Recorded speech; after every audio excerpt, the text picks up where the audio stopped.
Good morning, folks. It is Sunday, May 3rd, 2020, and no, I'm not going into a new delivery schedule of adding additional videos per week, but I woke up early this morning, and while my family were still in bed sleeping, I said, well, let me just watch my video from Friday and see if there's anything in there that's problematic or is going to start a whole bunch of questions. And I watched what I did with the review for Euro and cable, and I really wasn't satisfied based on what the things were stated in the Wednesday midweek review.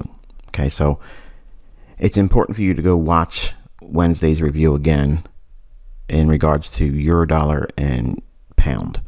Okay, because I gave very specific things and criterias for certain things that led to the analysis. So in other words, in short, I outlined bearishness for the dollar. That was my opinion. I held on to that, told you that that's the goal as a developing student watching my commentaries. Okay, that teaches you to use my experience in forecasting and then utilize the tools that you learn in the core content and in the lessons that come by way of the commentaries and charter members content and price action models and trading plans, which will bring your understanding more closer to your goal as understanding and being an independent thinker about analysis. But when we look at these weekly commentaries, okay, when we're sitting down and we're looking at price action, the main thing that I want to underscore here is that you have to take notes. You have to take very detailed, copious notes, because I'm actually teaching you mentorship in these videos. It's not the 8 lessons and whatever number of lessons I gave in month 5, which is a whole lot.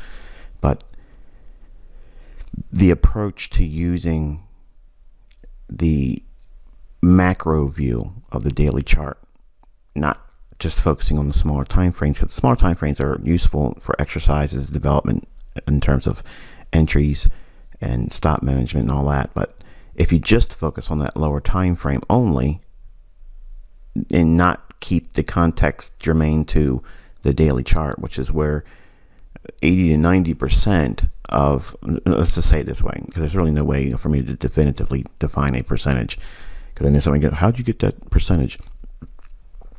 The bulk of interbank order flow is really linked to the daily chart and the levels that are derived from the daily chart. So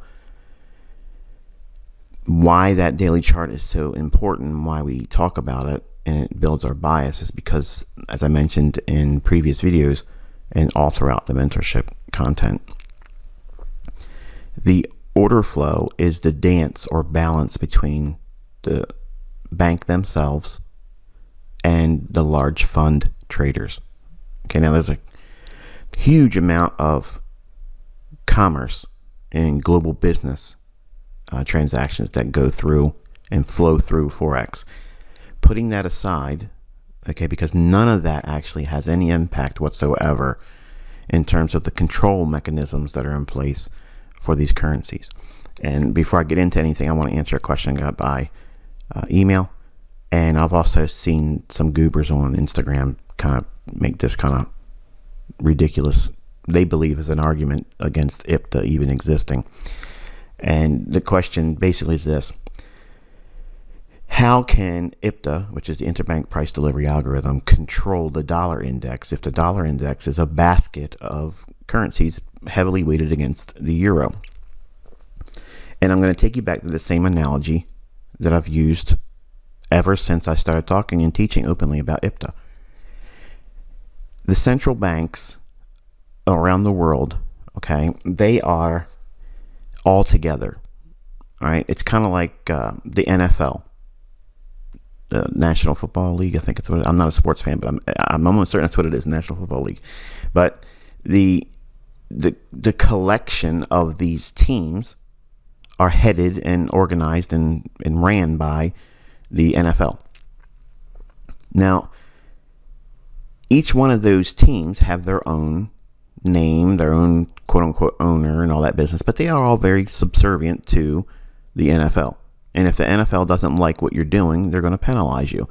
Okay, so who's controlling the teams really? The NFL. And the same analogy is with the stores. Okay, if you own a store, and I used the analogy recently with a woman's shoe store. If you are the one that owns the store and the product that you're selling is the shoe, who sets the price that the customer or consumer has to pay? You as the owner.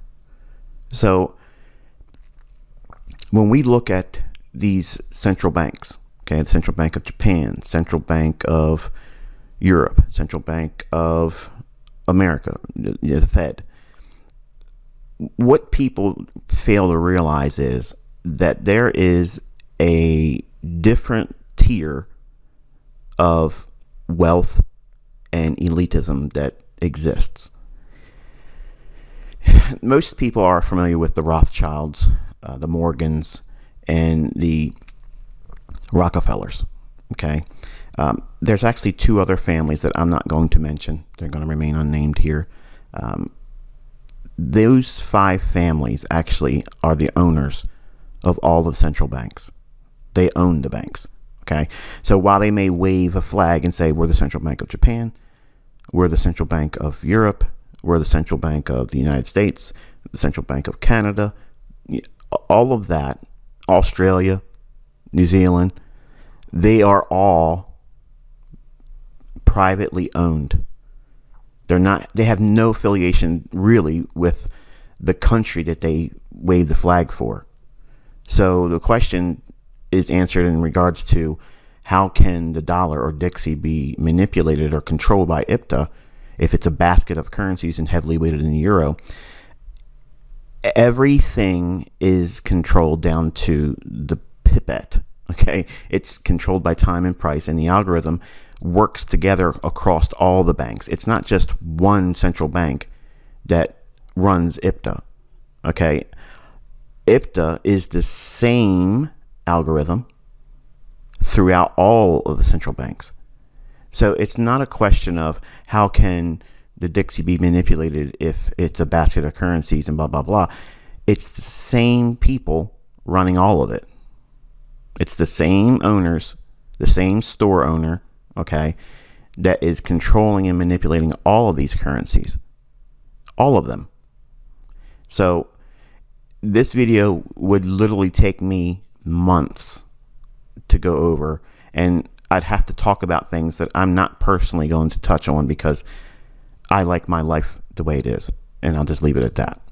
But there's lots of things that you can do online and research, because there's really good documentaries that touch on the Morgans, the Rothschilds, and Rockefeller family. But again, there's two families that no one ever talks about, and those two families, let's put it this way. You hear that Jeff Bezos is the richest person on the planet. No one's ever had as much money as him. Okay. I'm going to tell you that that is the biggest bunch of BS in the world. Jeff Bezos is on welfare compared to the Rothschilds, Rockefellers, and the Morgans, and the two other families that will remain unnamed. Okay. Jeff Bezos doesn't have, and Jeff Bezos could not tie the shoelaces, okay, of these central bank owners.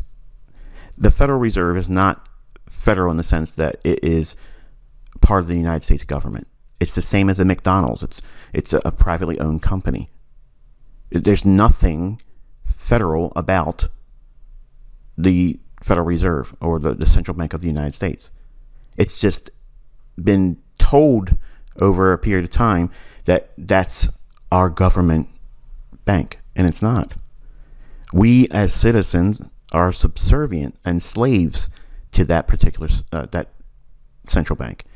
But that same central bank and its owners are the same central bank owners of New Zealand, Australia, Japan, Europe, Canada. It's just football teams, folks. They're just jerseys, but it's the same official organization, but it's owned by these slave masters. Okay, they're taskmasters, and they indebt societies. And that's why they promote wars, because the wars will ultimately lead to more of their central banks. And then they put more slavery on other nations that don't presently have central banks in them. Okay, so it's not a question of can the Dixie or dollar index be manipulated. It's just a matter of understanding why it is, because it's all part of the same cabal. So hopefully that's answered that question. I'm sure it's going to open up more questions for you. And for others, it'll be like, oh, it's too much conspiracy, whatever. Accept my answer as it is, because I'm not going to touch on anything deeper, especially the other two families. I'm just not going to do it. Okay, but just know that the algorithm is the same across all central banks. That's why my content works on all of them, because it focuses in on specific characteristics that algorithm shows itself over and over and over again doing. And the question is this, which is going to be especially for the new people, well, if I'm teaching it, aren't they going to change the algorithm? No, they're not going to change their algorithm, because it works. It's absolutely been the way that the markets have been working since they opened up. All of these things were actually done by manual intervention. Okay, people that were unseen, they were the real market makers. Okay, not the JP Morgans and the big, you hear about them now. It's like they were the trailblazers of the financial markets. Again, same analogy with Jeff Bezos.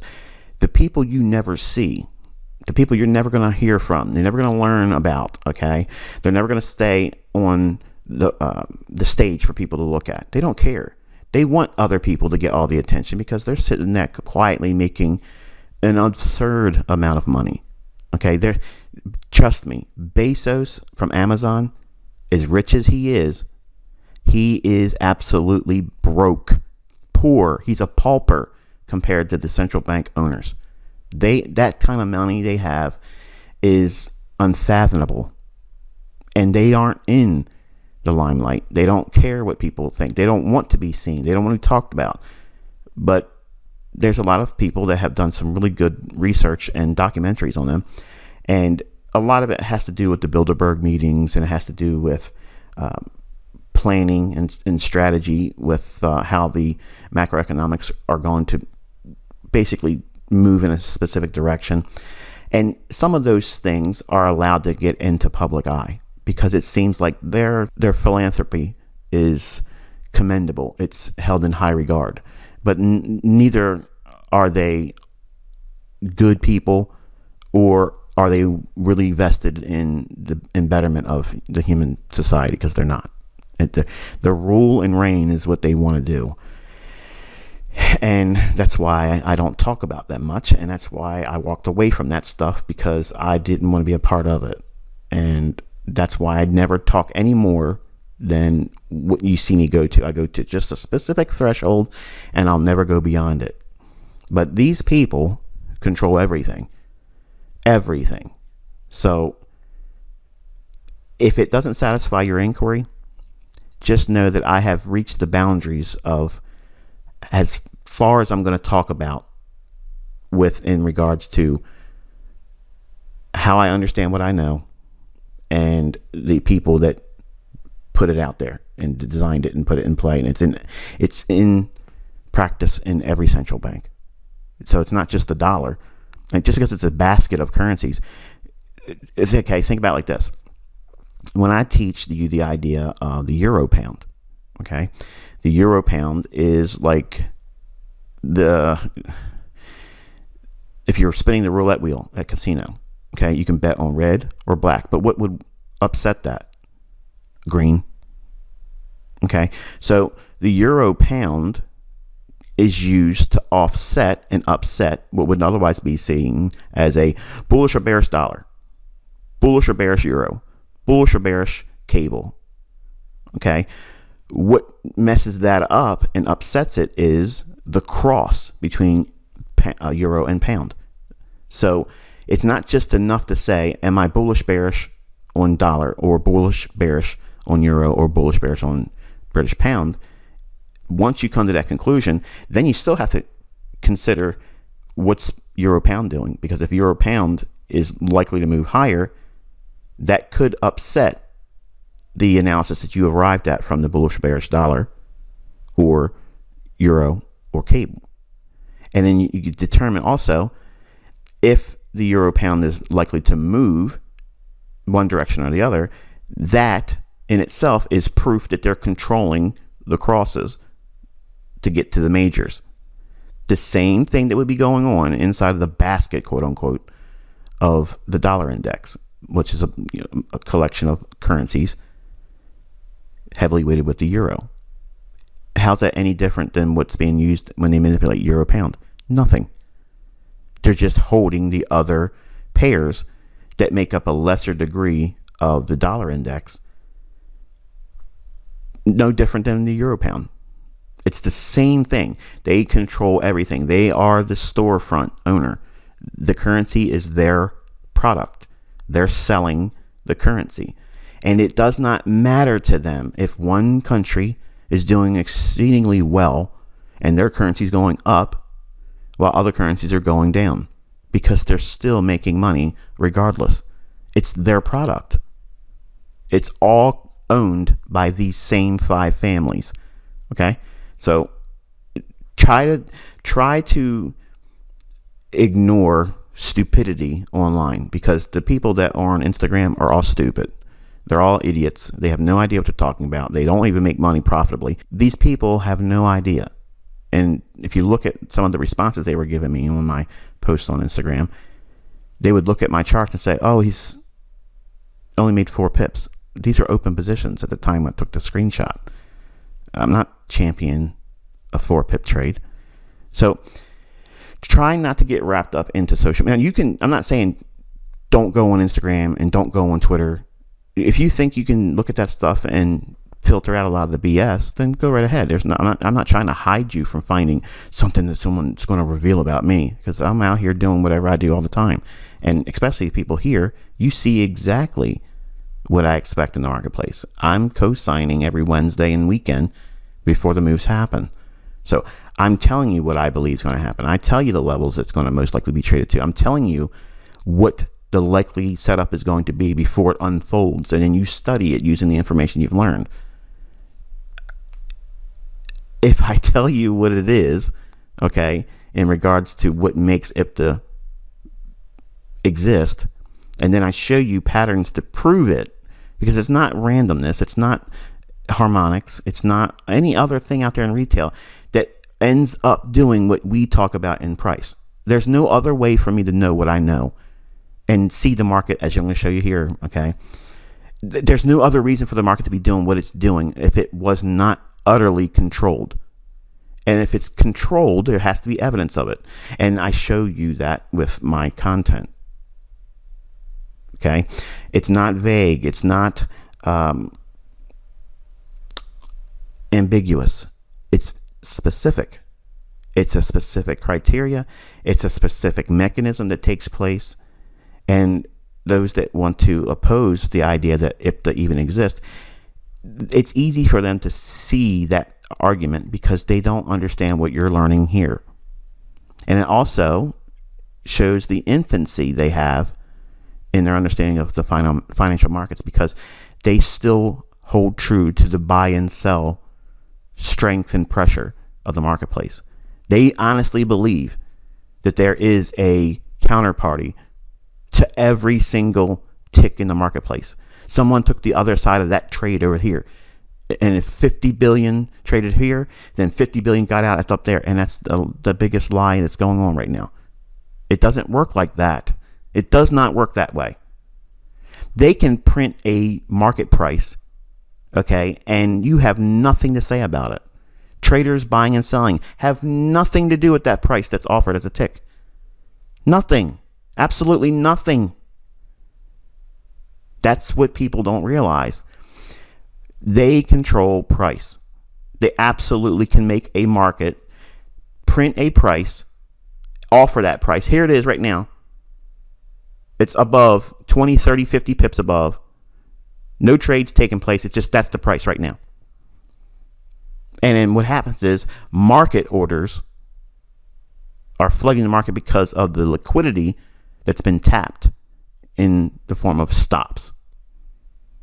Now, traders didn't want to trade up that price. It went beyond their limit order or their stop loss or their best entry ideal scenario. But because it prints there, who set that price there? The central bank. It's not orders that took it there. So all of that can be seen, perfect example, with the Swissy and the euro when it was depegged. Go back and look at it. Was it a trade that caused that? No, absolutely not. Nothing could have protected you from that fallout. That is a swan event. And we have more of those types of things coming. And that's why I'm telling people all the time, we are in waters that are very dangerous right now. I know things that I'm not going to talk about here, not because it will make you a super trader like me, but because I'm not allowed to talk about them. Okay. I had a question posed to me when I said that I can't talk about certain things. Who controls me? Who handles me? Okay. And I'm under an NDA just like you are. And also, I don't feel comfortable or safe talking about everything that I know. So I have to be very careful how close I get to what I know that you aren't supposed to know. So, and I know some of you are going to get all ruffled up by that. Oh, you promised that you were going to teach everything you know. No, I promised I was going to teach everything that I'm willing to reveal. Everyone knows that. Everyone knows that. When I stepped out and I said, listen, you think you understand the marketplace, but you have no idea what you're talking about. And it was directed at baby pips. There's about 12 different people in there that thought they were smart, and they weren't. None of those individuals are baby pips, and nobody on Instagram and nobody on Twitter. And they can talk about being market makers from Goldman Sachs. They can talk about how they ran the old X fund over here. None of these people are learning, or I'm sorry, they don't even know what you're learning. And I prove it exists every single week. So again, if you are opinionated, very strongly opinionated about things can't be a certain way and they can only be this way, you're going to have a real hard time here. A real hard time. Because as I mentioned before, just recently, I'm going to ruffle a lot of feathers. And if you stay here long enough, I'm going to offend your treasured beliefs. Not just in the marketplace, but in other things too, but predominantly the market. That's why most educators don't like me, because it's not arrogance that they see. They see absolute confidence, because I know what I'm going to be able to do in this marketplace. And I also know the limitations of where, okay, my foresight is being distorted right now because of something that's going on in the marketplace. So when that happens, I know very clearly I'm not going to be able to see their hand. So if they're hiding their hand with chaff, market moves that just simply don't make any sense, then I take a step back and I wait for them to go right back into their normal business model. And the normal business model is what you're learning in the mentorship. So it's not important for you to know every other thing that I'm not willing to teach, because again, I want to live my life safe and comfortable and not have people messing with me like I've had in the last 10 years where I have had threats to my life. Okay.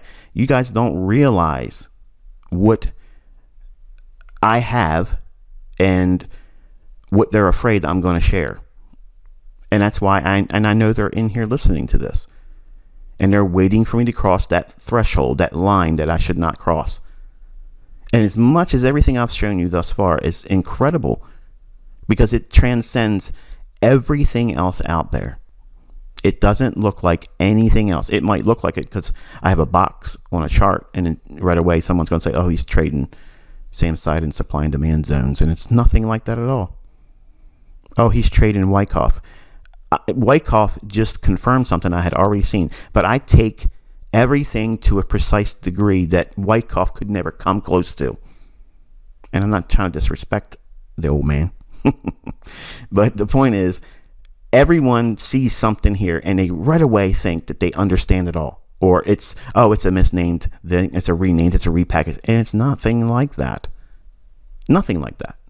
And that's why I challenge everyone that if you have those views, especially if you're new, and you think that my market maker buy model and sell model is just purely Wyckoff, you're missing an incredible amount of insight, because what I teach with these models, it's not seen in Wyckoff.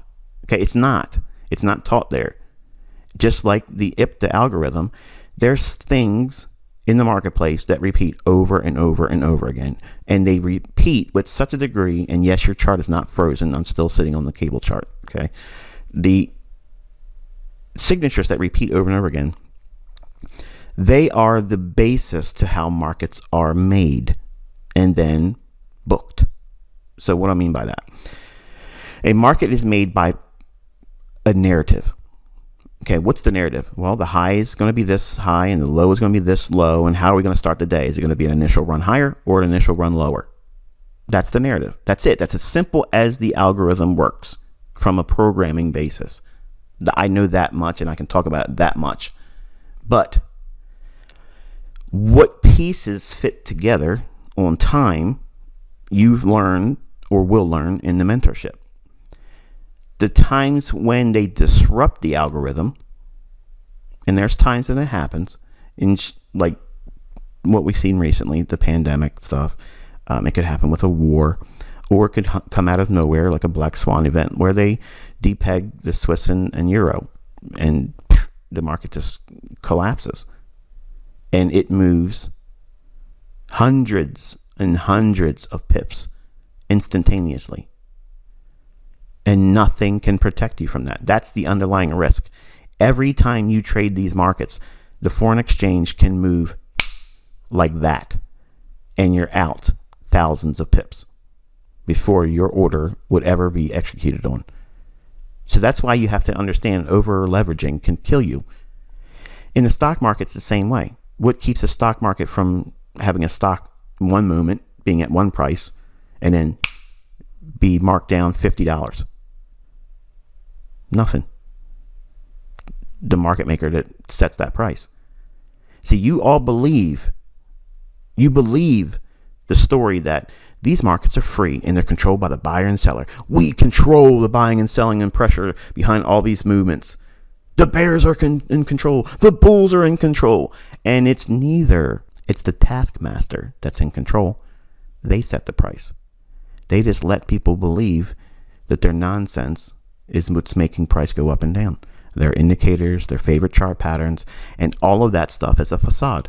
So please don't fall into the trap of believing that these markets can't be manipulated, and the collection that makes up the dollar index can't be manipulated as well. All of it is the same algorithm. All of it. It's all running on the same algorithm. Simply the same thing. The only thing they're doing, okay, is manipulating the prices to allow the other currencies to do what they want them to do. That's it. That's all that's going on. So, no, it's not impossible for them to control the dollar index because it's a basket of currencies. There's no difference between that and the triad that's used between the dollar, the cable, and the euro. Isn't that a basket of currencies that we come out with a narrative? And then we include what? Euro pound. Well, that's a currency in and of itself, right? So isn't that a basket of currencies we're working with? We have a composite between euro and cable, which makes euro pound. We have the individual euro dollar, pound dollar, and then the dollar itself. Isn't that a basket of currencies?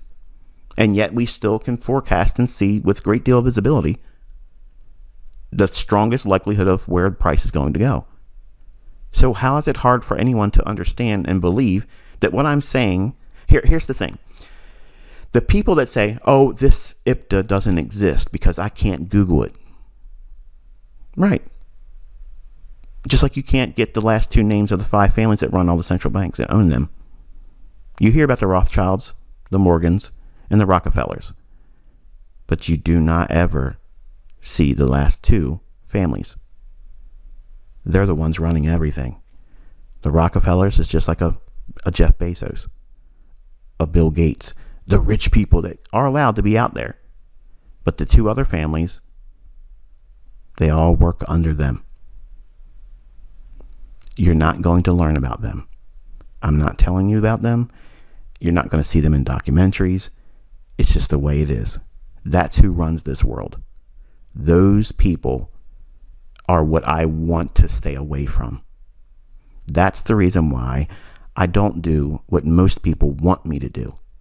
That's the reason why I don't teach everything that I know. Because these people can erase me.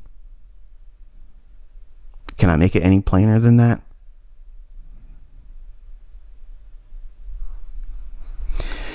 So looking at the British pound, we're going to start there. The idea is we were looking for price, and I outlined this on Wednesday's video.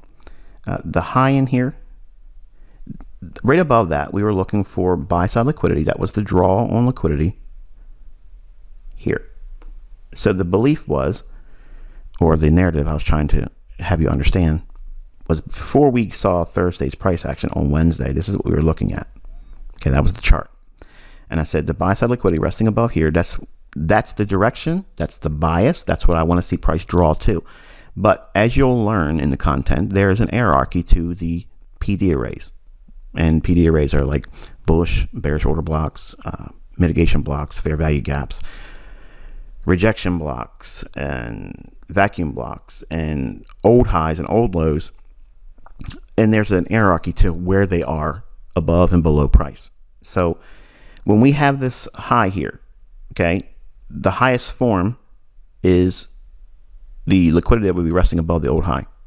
Okay, so it's the old high, then the rejection block. All right, so the rejection block is always going to be the highest closing price inside of a swing high, and it's the lowest closing price in a swing low. All right, so every turning point in the marketplace, you always want to look at, if it's a swing high, find the highest up close and the lowest down close in swing lows. That price is very, very sensitive. If you're underneath a old swing high, like we have here, and as I outlined on Wednesday, and we expect price to run above this high, that is your best case scenario. You always want to have an order in place to take something there, should it trade there. All right, that's always your best case scenario. But you have to know where logical exit points are to scale or exit entirely, because you may not get your best case scenario exits. As I mentioned in the previous recording, I don't hold always for the best exit. I'm sometimes 10, 15, 20 pips ahead of my best case exit point, because I want consistency. I want continuity in my ability to harvest the pips, and not just say I can get out at the highest high and get in at the lowest low and do this all the time, because no one can do that all the time. No one can do that, okay? Because there's going to be always the likelihood of manual manipulation, and the algorithm can always be disturbed, okay? It can always be overridden, and usually that's done with like non-farm payroll. They always go in manually with that one. The FOMC rate announcements, they always go in manually at that moment. And anytime there's a war, or like the depegging of the euro and Swissy, those types of events, they are a manual disturbance to the algorithm. Otherwise, it's always artificially ran. It's an AI. It just always runs. It's always doing what I teach you it's doing. Okay, that's the signatures to it. So with that said, we were bullish. We want to see the run above this high, but breaking this swing high in here down, is there a fair value gap here on a daily chart? No. The order block is the butt end of this candle, or the open at 25.02. That's not of any interest, because we already seen this candle trade to a high of 24.85. So are we really interested in 15 pips? No. The mean threshold of this candle will just rough 25.60, okay, or 25.65 we'll call. And it may not be exactly that, but the way you would determine it is the low or the open to the close, the body of the candle, measure that and split that in half, that number is your mean threshold. So that would be a pretty good favorable level, 25.65. Okay, so that's a nice objective to scale out at if we can catch a long. So how do we flesh out the long? We go into the lower time frames using what I gave you on Wednesday's video. But in addition to the mean threshold, we have the rejection block. Okay, so the rejection block is the closing price here at 26, 27, and 4 pipettes. All right, so if we go into the 15-minute time frame, the 26, 27, and 4 pipettes level, that's your rejection block on the daily chart. Here is the 29th. Here's the fair value gap. Here's the order block. I said there's a trend line in here. They're likely to take it above this short-term high here, and if I was making the market for it, I would do that and then run it down and pick up the orders at the fair value gap after midnight. Go back and listen to the video. Look, there's thousands of you in here. Okay, there's thousands of you here. I know you download the video. It's in your hard drive. Okay, I did not have the ability to go into your computer and change what I said there. Okay, listen to what I said, and then now look at what I'm showing you here, because this is what you are supposed to do after the fact, but you're also supposed to be looking for this going forward. So I'm killing two birds with one stone here. I'm showing you how to annotate your chart, so that way this would be like a journal entry for you. So I'm doing your work for you in this instance, but I'm also proving what I showed and outlined on Wednesday is exactly what IPTA does. Now, the people that watch me do what I do and the results I'm sharing, I shared in last year, and I've already done just in last week. I prove to you here that I know what's going to happen in the marketplace. There are times when I don't know, and I'm honest. I'll say, I don't know what's about to happen right now. I need more information, and I have to wait. And some of you lose your mind over that. You should know everything, and I'm human. There's times where I cannot get a read on IPTA, so when I'm like that, or when it's like that, and the conditions are like that, and circumstances dictate that, I will tell you, I don't have it right now. I'll have to wait. And it doesn't always line up with our schedule of Wednesday video production and sharing and the weekend. So I may require another day's worth of information that will be outside of our schedule of making videos. So I'm not going to deliver signals, but when I see people claiming that I'm doing something like using a rented MT4 server, whatever, I mean, there's always going to be something. But the people that are here see the facts, and the facts are this. I called the cable move to prove that I had every intention of trading it the next day with this insight. And listen to the details of Wednesday's video, and you'll see exactly what I'm showing you here is exactly what came to pass in the marketplace. Okay? When I tell people I know the daily high and low before it happens, okay? I had a discussion with Chris Laurie one time, and I told him, I said, listen, I've discovered the way of determining the daily high and low before it happens in these foreign currencies. So I know that these are 100% manipulated. If you were to sit down with him and ask him point blank, do you believe that the interbank markets are controlled and manipulated, and the previous high, I'm sorry, not the previous high, but the next day's high and low are predetermined? He would tell you no. He doesn't believe that. Okay? And that's what separates me from him, because I know it's fact and I'm able to teach it. So Wednesday's video is proof that Thursday I gave you the low of the day with the direction, and I told you the narrative before it happened. And it had nothing to do with harmonics. It had nothing to do with supply and demand. Had nothing to do with Elliott wave. Had nothing to do with Wyckoff. Had nothing to do with support and resistance. You get where I'm going with this, right? So let's go into it. I took your attention to the fair value gap in here. I said that there's a trend line here. They're going to upset that, and we're going to probably run this high. If I was running the market, making the market for cable, I would do this. I would run this high here, break the trend line, and then come back down to the fair value gap after midnight, and then rally it and send the higher, reaching up into the old high. All right? Now watch what happens. Fair value gap and the order block Price breaks the trend line. When does it break that? After it does what? Runs the rejection block here. Look at the closing price here. 124.82.6. So it's got to go over 82.6. Does it do it here? 84.8. So your rejection block kicks in, boom. We don't care about the tail or the wicks because that's always going to be slightly different across every broker. We want to focus on the bodies of the candle. So this high is essentially ran. That's why I teach the rejection block. So it runs that high. And I guarantee you, if everybody was to be in the same room and they had different brokerage firms, everyone's high on this particular candle is not going to be 84.8. It's going to be something different. Price breaks the trend line, comes down to the order block, stabs into the order block, and then watch. Here's midnight the next day on the 30th of April. The Judas swing is hissed, dropping down exactly inside of the fair value gap. That is not a demand zone.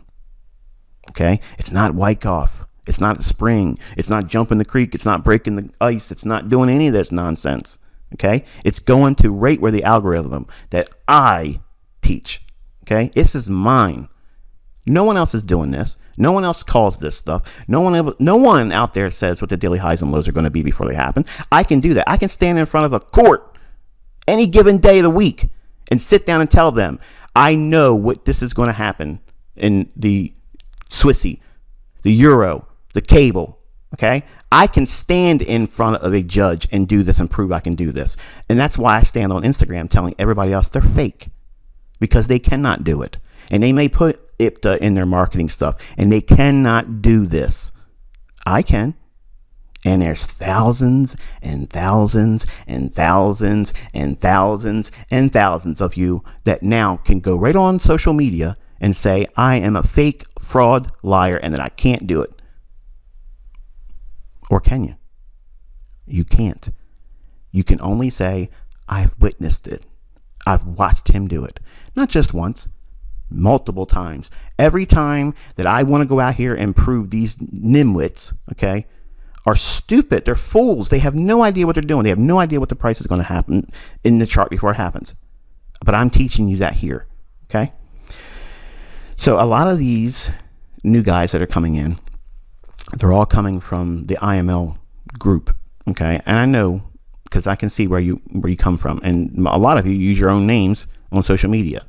And when new members come in, I have two of my staff go in and see if we can find you on social media. And a lot of you are coming from IML. And some of you have been very honest with me, saying you came from that crap and said what they teach is garbage and none of them make money. And I've proven that also. I put a bounty out there. None of these people make money on Instagram. None of them. None of them know what they're doing. They all use fake MT4 servers. I cannot fake this, folks. You knew it before it happened. I told you this for a reason. Because I know when I post my results, they're going to say, oh, well, that's all fake. But you knew about it beforehand in detail. It's in Wednesday's video. So what are they left with? They believe what they believe, and you have the facts. So look at this. Here's London. Price trades down to the fair value gap. Post New York time. Trades down, boom, hits it. And what does it do? Makes the low of the day. Oh, that's random. Rallies up, runs a short-term high, comes back down into New York. What is it trading back into? Fair value gap, bullish order block, and optimal trade entry. Runs the rejection block. What about this high up here? Okay, well, let's go over here and look at the fib. There's your fib. It's on the bodies of the candle. This candle's low. That's a swing low, and this is the swing high. Price bodies high, and price body low. In other words, the opening price and the closing price. This is what's laying on. Price comes down, hits the order block. Here's your optimal trade entry. Boom, projection. What's the projected high on the fib? 126.433. What's the high on the candle here, Michael? The high comes in at 26.433. Bite me, Instagram posers. You guys are fake. These people don't know what they're doing. They have no idea what they're doing.